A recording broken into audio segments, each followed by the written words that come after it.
I'm going to improve this audio based off suggestions generated by an AI and have an LLM walk me through applying them step by step and telling me what it's doing because I don't know much about editing audio in Adobe Audition. Let's go.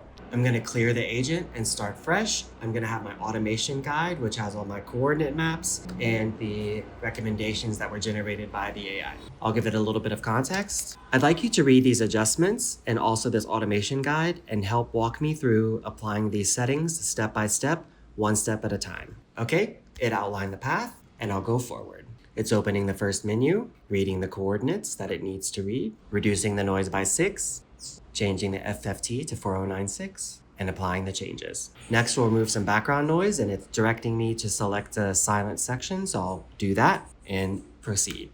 It's reading the coordinates and then it'll capture the noise print from the selection that we made. Next, it's selecting the entire clip, changing the noise reduction to 70 and reducing by 10 decibels and applying the changes. Okay, so next it's going to normalize the overall volume. I'll let it go forward. This is Ribbit. It's opening the normalize window, changing the normalized value, and applying the changes. Okay, great. We'll go ahead and go to the next step, which is the parametric equalizer. And let's see what it does. Shapes the tonal balance of my voice to make it clearer and more present. So it's opening the menu, changing the frequency of the HP area, adding a cut at 250 hertz on the one band. I don't know what all this is.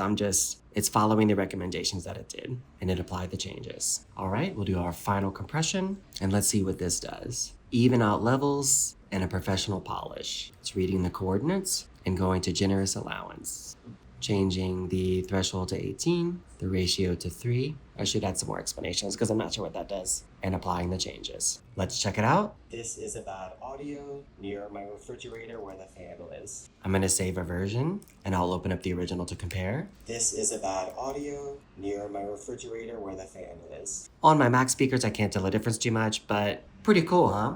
Those recommendations were actually created by a retrieval augmented generation system that I created using YouTube transcripts. The AI taught itself, now it teaches us, and the LLM is helping me implement each step. The automation guide is a step-by-step process and a baseline which can be changed. The improvement guide is just a list of things to change, and that's how the AI automation guide was created. And then each button has a coordinate map, so that way decisions can be made and whatever option is needed can be clicked on.